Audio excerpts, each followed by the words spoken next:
I really like this boat. I know, it's beautiful. I really like this boat.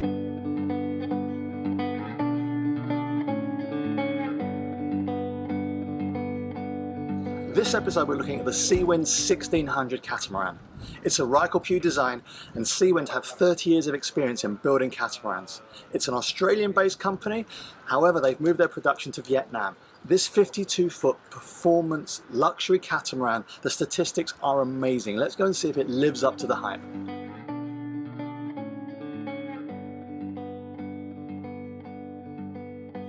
The first category we're looking at is the most important, safety and design. By design we mean practical design. For example, we look at helm position, practicality while under sail and on watch by ourselves, and visibility. Let's start by first looking at the helm position. Okay, so this is the helm position of the Seawind 1600, and if I was a little bit taller I might have a bit of an issue. It's protected though, it feels yeah, you can sit, if you're, you can stand here or inside, which is good. So you've got some options if you need protection from the elements. But yeah, the visibility is pretty good. Obviously I can see that it's twin helm, so you can do this on both sides, so I can see along the entire port side of the boat up to the bow. For like manoeuvring in close quarters, then you're right here, you're right next to the action. So yeah, and then for when on watch, which is probably a greater concern of ours, like how do you set up your watch station, is still pretty well protected. You could, I hope, get some kind of enclosure here so that you're protected from the elements, like in the middle of the night on a night watch. But yeah, you could just easily just sit back and relax and... Well, you clip yourself on. And, of course, clip yourself on, but I'm talking like, you want to have a little bit more protection if it's raining or whatever. I think, yeah, I think there is a cockpit enclosure here. Yeah, it's there. You could clip on. I'm sure that you can. It must come outboard. Yeah, it would come out. But yeah, it's very, very comfortable, really good visibility, and it's kind of that nice happy medium between like having the visibility of the outboard helm stations and also the protection of the inboard helm stations. So yeah, I like it. And you've got like nice little features, like you've got these handholds up here as well. Yeah, well here as well, there's bracing points and attachment points. Yeah, attachment points for your tether. This is a performance catamaran and as such does have dagger boards. However, the dagger boards are recessed into the hull.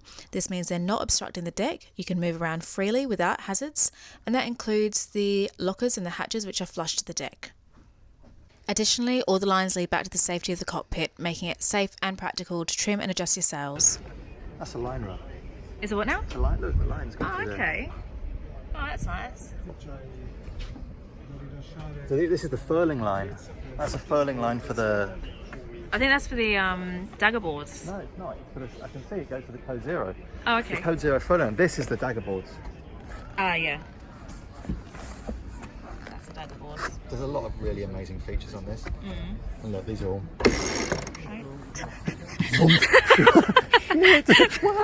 I'm sorry. Don't touch the sails. So for us, this really does feel like a boat designed for sailors. The helms are well protected and comfortable. There is forward visibility that is unparalleled. Both helm stations have engine controls, which means that docking and mooring should be a breeze. There are also clever little features like this pull-out bar to rest your feet on. Perfect for Teresa, and not so bad for myself. The cockpit is huge and airy and communicates through a large opening window and a door, and movement between the cockpit and the helm stations is unhindered and safe. Overall in this category, it is almost impossible for us to find fault with this boat. It is well thought out. The semi-protected helms give a perfect balance of visibility and protection. There is a huge amount of work gone into safety and attachment points with super easy access to the life raft. We're giving this boat a perfect 10.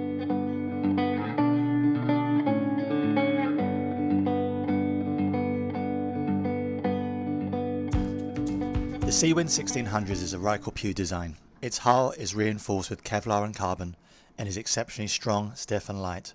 It also benefits from both retractable dagger boards and retractable rudders, giving it a minimum draft of 54 centimeters. But let's start this assessment of a really important category with a good look round the engine bay. Look at this for a steering mechanism, and that is what you call a steering mechanism. Jesus, that's good. No problem with access in here. But look at this, just look at it compared to which are using an aluminium tube. As I keep saying, if you're looking to buy a boat, whether it's new or used, look in the engine bay. The Seawind 1600, the engine bay is super well engineered. Everything is easy, well labelled, and access to the engine for maintenance is going to be very, very easy. Top mark Seawind. Looking at the overall robustness of this build, the locker lids are huge, thick fiberglass, really sturdy there. Similarly, the walkway between the trampolines, a really clever addition, and as I go and look at things like the gooseneck, these are over-engineered and well built. Very happy with this.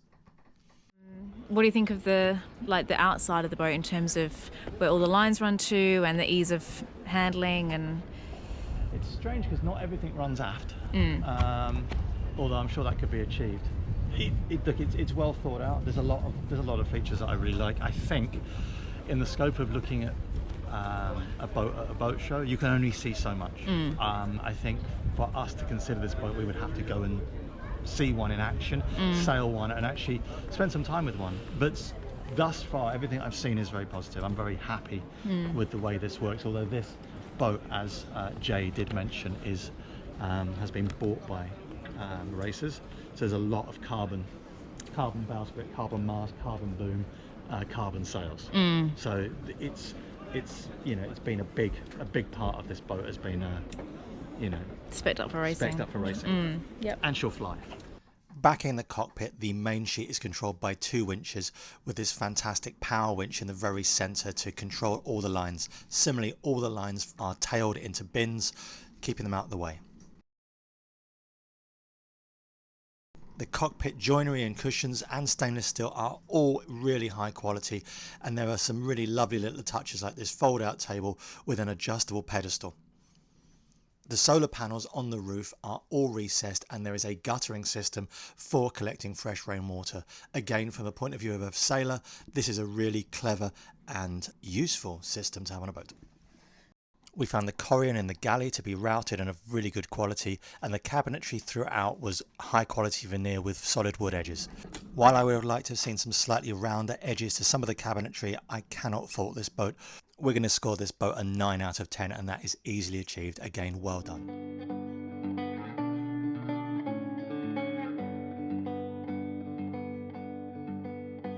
Let's take a look at the interior design and overall livability of this boat. The saloon is a really lovely, inviting and light space. The design is minimalist and modern. I don't think that always works on yachts, but in this case I really like it. There's loads of ventilation here, which is so important when you're planning to live in the tropics as we are. There's a total of 4 opening hatches, and you've got these great wraparound windows which affords you fantastic visibility as well as plenty of natural sunlight. The settee is large and U-shaped, plenty of room for just the 2 of us to lounge around, but also great for having people over. And you've got that coffee table which folds out into a dining table as well. There's also room for a flat screen TV, and you can see that there is some storage space just underneath that area. Next, let's move on to the forward-facing nav station. This is the nav station. And you can see that the visibility from the nav station, even when you're inside, is really, really good. So say the weather's not so good or you're on a night watch, you can just sit here and you can see the sails, and you can look up and you can be able to, with a little bit of a neck crane, be able to see the mainsail as well. So you can be checking your trim from inside, which is really, really important.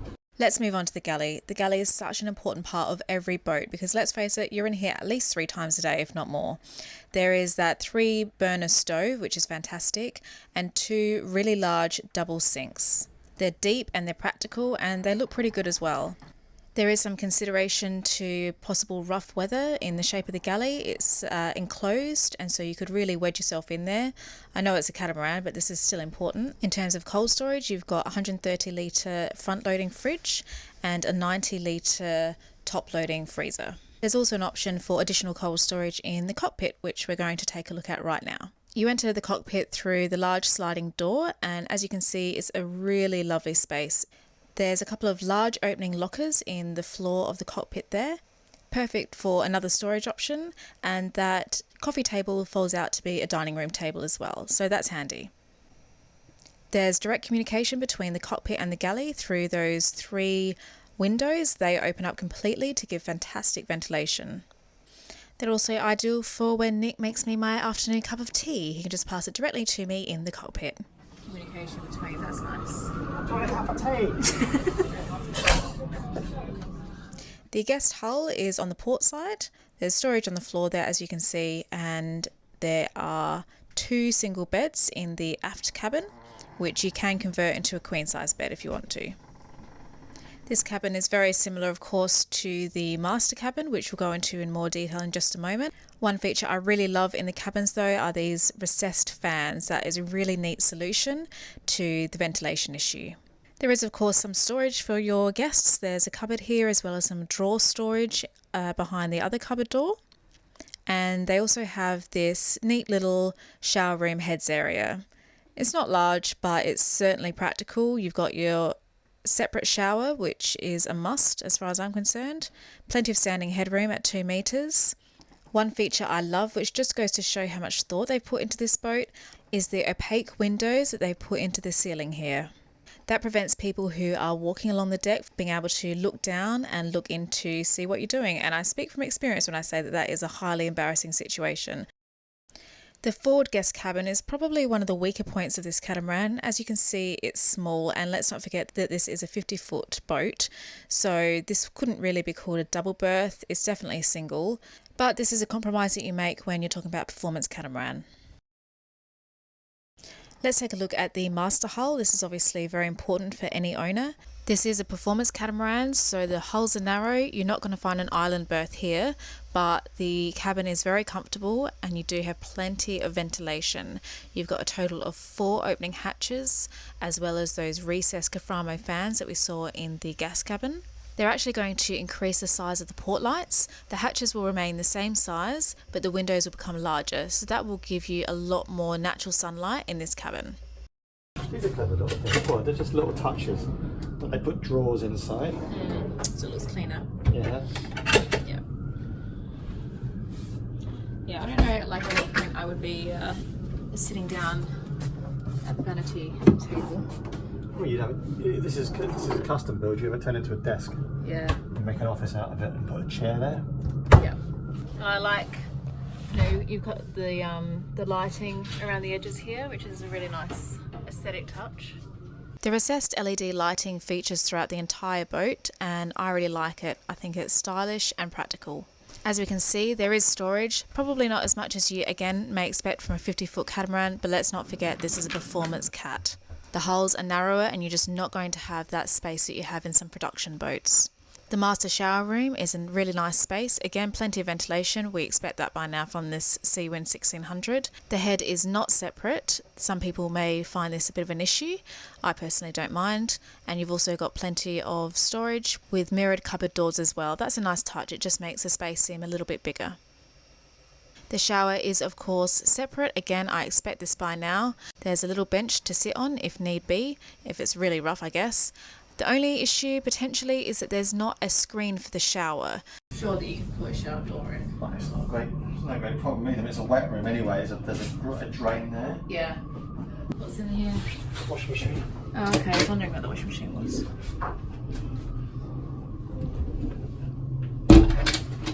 Overall, I'm going to give the interior design of this catamaran an 8 out of 10. I loved it. I thought it was beautiful, practical, functional. I like the minimalist look. I thought it suited the catamaran. What can I say? I absolutely loved it.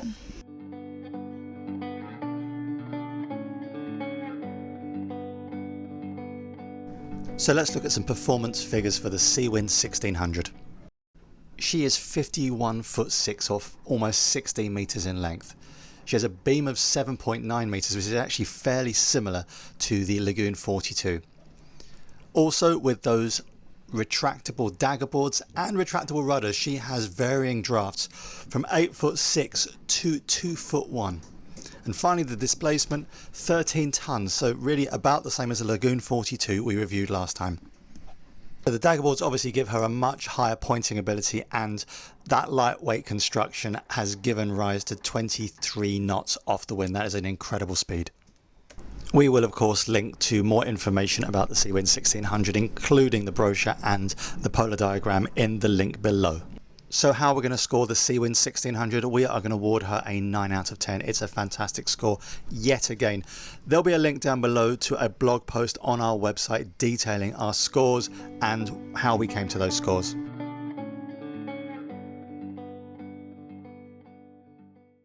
Our final category here is going to be value for money. The base price for the Seawind 1600 is 760,000 euros. That is 859,000 US dollars and 660,000 pounds. However, fully spec'd, we are looking at a jump to about 850,000 euros, 960,000 dollars, or 740,000 pounds. And be aware that all these prices are quoted without local taxes being applied. So how do we judge whether a $1 million yacht is good value for money? If we compare the 1600 to other catamarans on the market of similar size, we can see that by looking at Yacht World, a Fontaine Pajot Saona 47 and a Lagoon 50 command about the same price. Seawind have 30 years of experience in building catamarans and have put a lot of innovation into this fast, strong performance cruiser. Moving the factory outside of Europe allows them to benefit from cheaper labour rates while not compromising quality. I believe that this gives it slightly above average value for money, and I'm going to give it a 6 out of 10.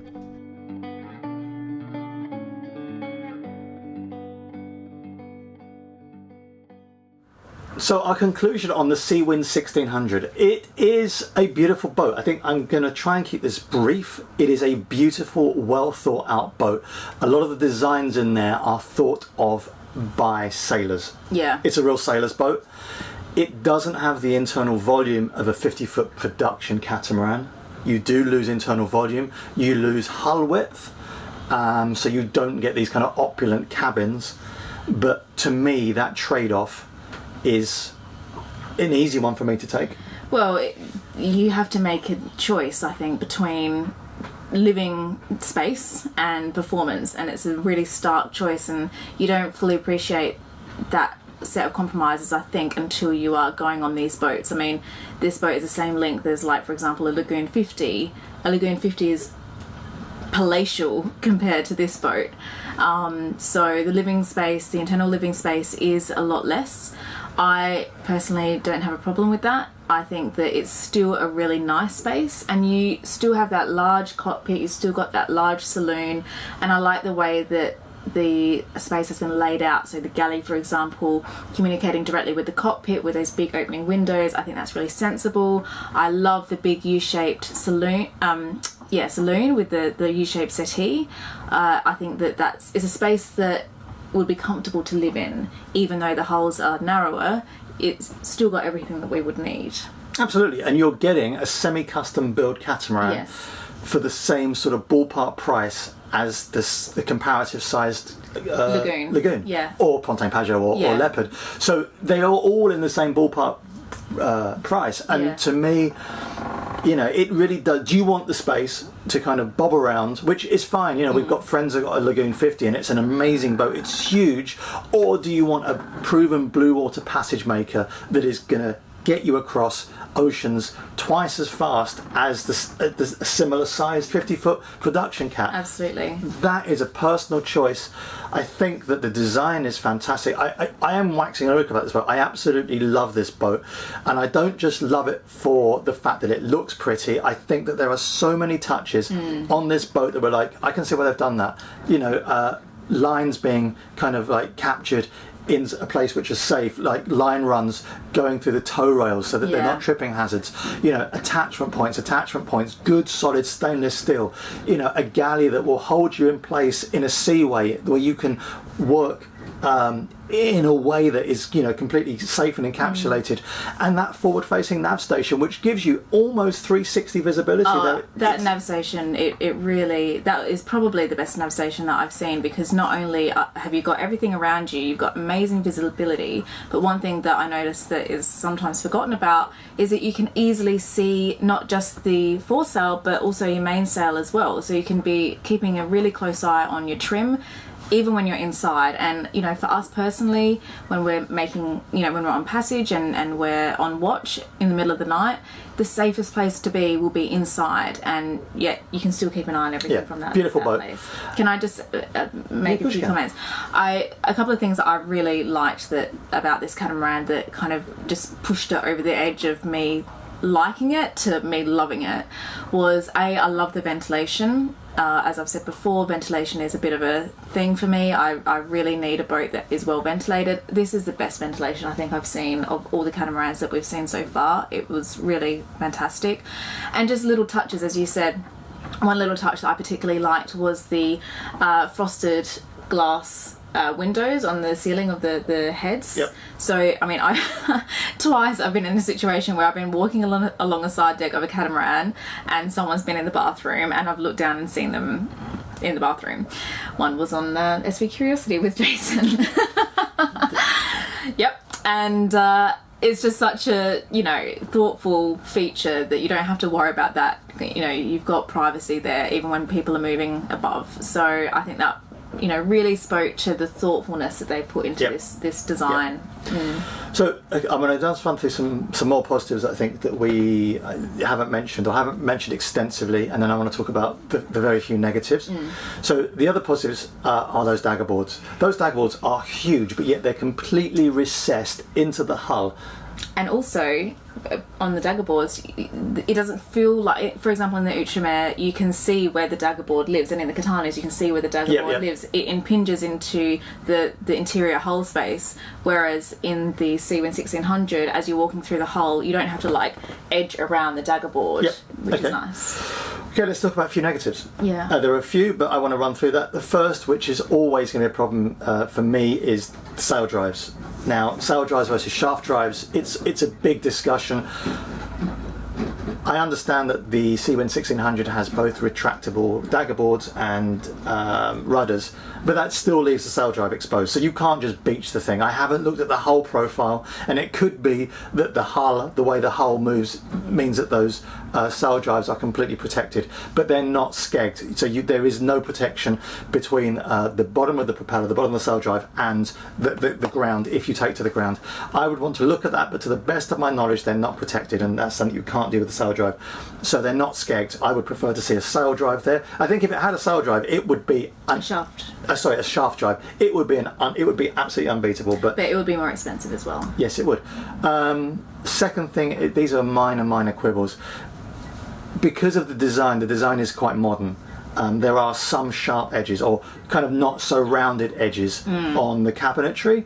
Now, that's not simply a cosmetic thing. It's also to do with, like, you know, if you're getting thrown around in a seaway, you are going to want to not, you know, have sharp edges or corners.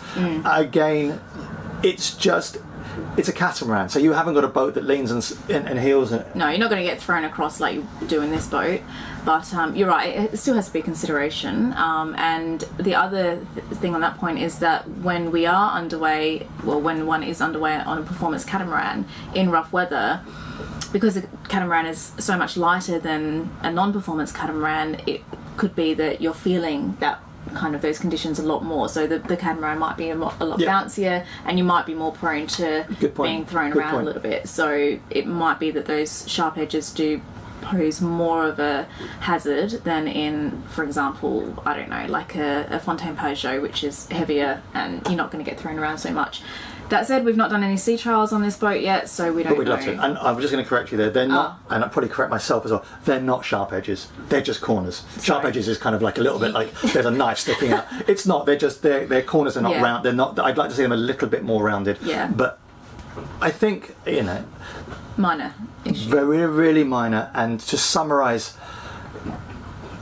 this is an amazing boat. I absolutely love this boat, and I think for a company that is breaking into the kind of 50-foot performance catamaran market, I think it's going to be very, very tempting, especially for monohull sailors that want the performance of a monohull, the pointing ability of a monohull with the living space of a catamaran. Yeah. So can't fault it, really.